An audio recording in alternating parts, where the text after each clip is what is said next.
이 사연의 주인공 과천에 계신 분인데 여의도에만 떴다 하면 참 화제가 되는 분이거든요. 정수진 사태는 한동훈 장관의 완벽한 실패다. 이 인사 실패는 지난 정부에도 많이 있었고 거기서 책임 내진 사과 이 비슷한 것도 한 적도 없습니다. 남 얘기하지 마시고요. 본인 얘기하시라고요. 아니요. 본인 얘기. 제 얘기이기도 합니다.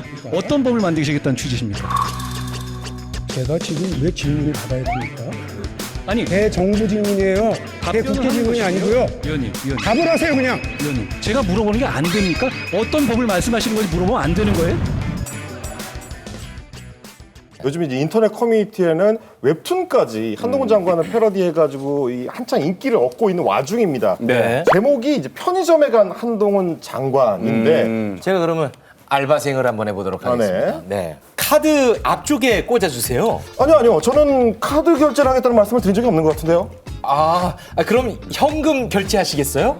제가 현금 결제한다는 말씀 드린 적이 있었던가요? 그런 적이 없는데.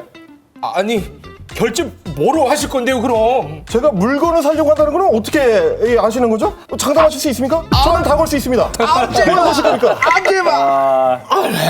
대정부 질문이나 국회에 출석하는 이유에 대해서 잘 모르시는 것 같아요. 앞에 앉아있는 저 답답한 서울대도 못 나온 국회의원한테 내가 답변을 해야 되냐는 표정과 어투로 답변을 하고 계시는데 듣는 사람도 국회의원들이 아니라 국민들이거든요. 그럼 국무위원이라면 그런 자리에 나와서는 앞에 있는 의원을 설득하려고 노력할 것이 아니라 듣는 국민들을 위해서 제가 국민들께 이렇게 보고 드립니다라고 말을 하는 것이 대정부 질문이고 또 전체 회의인데 예. 그런 취지에 대해서 좀 한동훈 장관이 잘 모르고 계신 것 같아요. 네. 자세한 얘기는 그럼 이따 나누고 예. 우리 한동훈 장관께 그러면 노래 한 곡 좀 띄워드릴까요? 제가 요즘 이 대정부 질문하고 국회에서 막 한동훈 장관 부딪히는 이글이글한 눈빛을 보면서 그 눈빛을 바라보는 게 있지 않습니까? 저 명패, 저 자리가 내 자리인 것 같은데 왜 저런 사람이 국회. 앉아있지라고 생각하는 순간 저희는 한 곡의 노래가 떠오릅니다.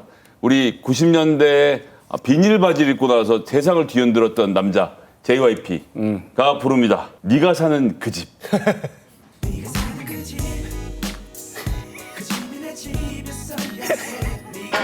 왜 뭐야? 달라. 뭐예요? 왜 울동 안 하세요? 예. 왜 안 해? 그러니까 이게 원래 이렇게 돌아가는 가사랑 맞았었는데 이거 참. 아쉽네요. 망했습니다. 망했어. 네가 앉은 예. 자리 그 자리 내 자리였어야 해. 그러니까 이제 바깥에서 박진영이 뮤직비디오에서 어떤 사람 집을 바라봅니다. 여자가 있는데 네가 사는 그 집, 그 집이 내 집이었어야 해. 네가 모는 그 차, 그 차가 내 차였어야 해. 네. 그러니까 이제 헤어진 여자가 다른 남자랑 결혼했는데 저게 몽땅 내 거다라는 주장을 하는 건데 네. 지금 한동훈 장관의 모습은 딱 뭐냐면 국무위원이 아니라 내가 국회의원을 했으면 당신보다 100배는 잘했을 텐데 왜 당신이 거기 앉아 있는 거야? 왜 질문 못해? 나 질문할 수 있지. 내 말에 답변 못하겠지. 그러니까 내가 더 잘하는 것 같아. 그저께는 나가도 너무 나갔는데 질문이 정상적이면 내가 답변을 정상적으로 할 수 있다. 네. 네. 자, 질문이 비정상적이면 유권자들이 그 국회의원을 다음번에 갈아치웁니다. 우리나라의 선거 시스템이 그렇게 돼 있어요. 그러니까 질문이 비정상적이라고 느꼈다 하더라도 국민의 질문이라고 생각하고 그 질문에 대한 답변을 하면 그걸 방송을 통해서 보고 언론을 통해서 듣는 유권자들이 판단할 문제인데 본인이 국회의원을 더 잘할 수 있을 것 같으니까 너는 그 자리에 부적절한 인물이야라고 하면서 실제로 한동훈 장관이 하면 100배 더 잘할 것 같기도 해요. 국회의원은요? 그러니까 이제 김성애 소장님 오늘 안무가 약간 보면은 김남국 의원의 한동훈 장관의 지리 같은 느낌이었다. 약간 하나만 바로 디스를 합니다. 반박이 안 돼. 이제 물론 말씀 저는 굉장히 동감합니다. 네. 제가 봤을 때도 국회의원 한 분을 볼 게 아니고 그분을 선출해준 수많은 유권자를 존중하면서 답변하고 해야죠. 저도 그런 부분은 한동훈 장관도 조금 더 새겨볼 만한 부분이 있다고 보고 다만 예전에는 국무위원들이 답변을 좀 하나만하게 했어요.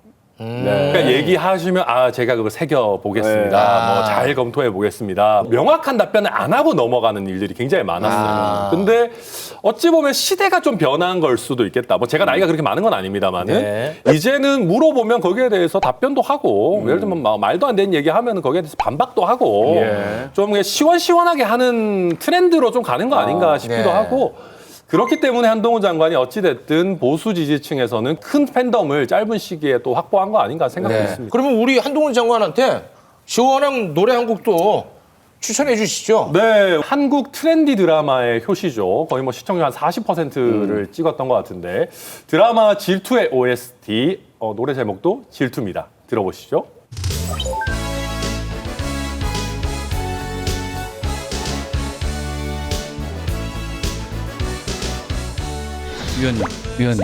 위원님.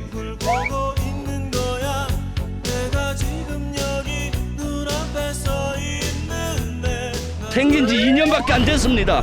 소통치지 마시고요. 안타깝게 생각합니다. 알겠습니다. 그런데 자, 알지 못했다는 부분이고 구조적인 그 문제가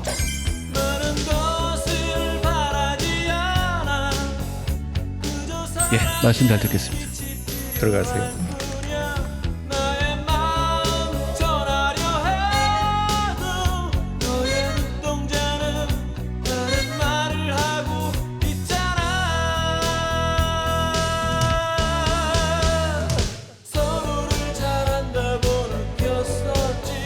유승범의 질투 이 노래 안에 희노애락이 다 담겨 있네요. 아유, 예. 그리고 그 마지막 부분에 가사를 보면은 서로를 잘한다고 느꼈었지. 그래서 사랑이라 생각했어. 예. 이게 민주당이 한동훈 장관을 바라보는 어떤 시선 아닐까. 그래요? 그러니까 무슨 말이냐면 네. 민주당에서는 어떤 의미에서는 윤석열 대통령을 민주당에서 뺏겨가지고 국민의힘 대통령 만들어주고 네. 우리가 조선 제일검이라고 칭찬하고 우리 서로를 잘한다고 느꼈었던 한동훈 장관이 왜 저기 가가지고 지금 우리를 상대하고 있지? 라고 하는 그런 약간 질투의 마음도 일부 있는 것 아닌가라는 생각도 조금 있고요. 네. 모르겠습니다. 역사가 반복돼가지고 이러다가 한동훈 장관이 민주당 대선 후보가 될지 뭐 이런 거는 좀 지켜봐야 되겠습니다만 한동훈 장관도 아까 김성애 소장 말씀하셨지만은 조금 더 민주당 의원들을 사랑하는 눈빛으로 네. 바라봐줬으면 좋겠다. 민주당 의원을 사랑하긴 어려워도 그 뒤에 민주당을 지지하시는 유권자들도 다 똑같은 국민 아니겠습니까? 네. 그러니까 그분들께도 조금 더 사랑을 담아가지고 좀 더 친절하게 설명해주면 좋겠다. 네. 그런 마음까지 담아봤습니다. 그 뭐 일각에서는 민주당 의원들이 한동훈 장관을 키워주는 꼴이다. 뭐 이렇게 해석하는 경우도 있던데 그거는 동의하십니까? 한동훈 장관의 특유의 화법이 있거든요. 그 화법을 파악을 해서 거기에 맞춤형으로 질문을 할 노력을 할 필요도 있어요. 이탄희 의원 같은 분들은 조분 따지지만 팩트를 놓고 말을 하는데 이제 한동훈 장관이 굉장히 생각을 빨리 하다 보니까 그 순간순간 생각나는 대로 모면하는 데 굉장히 능한데 네. 팩트를 잡고 하고 들어갔을 경우에는 제대로 대응 못하는 경우가 많이 있었거든요. 그런 점들을 좀 찾아내면 좋은데 기본적으로는 한동훈 장관을 공략하려고 있는 자리가 아닙니다. 거기가. 네. 그러니까 법사위에서 해야 될 마땅한 일들을 하다 보면 네. 민주당에게도 턴이 넘어올 것이기 때문에 내가 오늘은 한동훈 장관을 꺾어야지라는 마음으로 올라가는 것은 뭐 저는 해보지도 않은 주제 이렇게 얘기를 들게 한 건 좀 지나쳤네요. 여하튼 다 하셔놓고 예. 뭘 지나쳐요. 조금 여유를 가지고 법사위를 어떻게 잘 운영할지를 놓고 민주당이 좀 봐야 된다고 본질의 돈도 말씀드리겠습니다. 출신해야 된다. 너무 이게 중요한 말씀 네. 해주신 것 같아요. 꼭 보면은 법사위가 열리면 누가 이기나 한번 해봅시다. 뭐 이거 뭐 남는 게 없어요. 결국은 이제 보면은. 천하람 위원장이 말씀하셨듯이 여당 지지층 사이에서는 한동훈 장관 인기가 높으니까 계속해서 얘기 나오는 게 총선 차출론 아니겠습니까?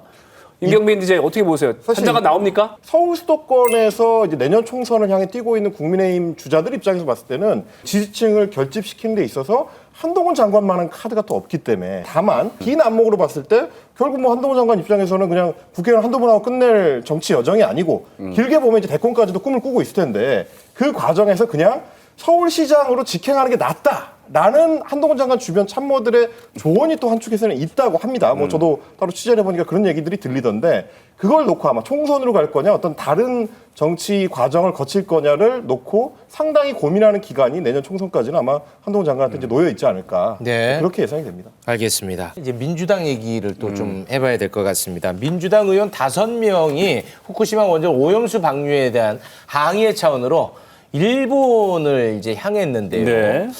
거기에서 도쿄전력 관계자나 일본 의원들 만나지를 못한 것 같아요. 아무런 성과 없이 왜 갔냐 뭐 이런 목소리가 나오는 것 같습니다. 어떻게 보십니까?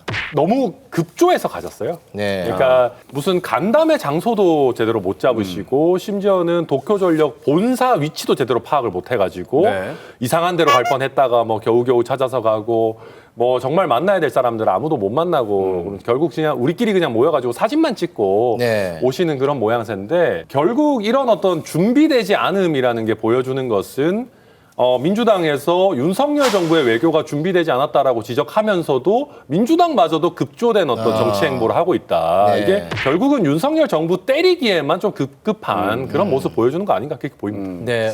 전 뭐 일본 시민단체들 그리고 지금 오염수 투기를 가장 두려워하고 반대하는 분들은 바로 일본의 시민들과 어부들입니다.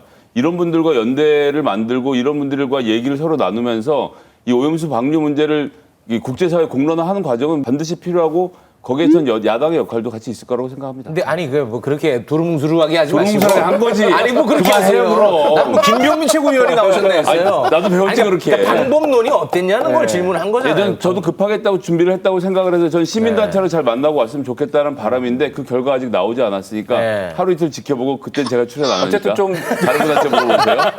수세적인 입장이니까 두루뭉술하게 하시네. 아, 예. 그렇게 해야죠. 새로운 장기가 지금 태어났습니다. 그러니까 뭐 알겠습니다. 한동훈 장관처럼도 할 수 있고 김병민 위원처럼도 할 수 있고 우리 김성애 소장님 아닌가. 알겠습니다. 함께해 주신 세 분 고맙습니다. 고맙습니다. Stay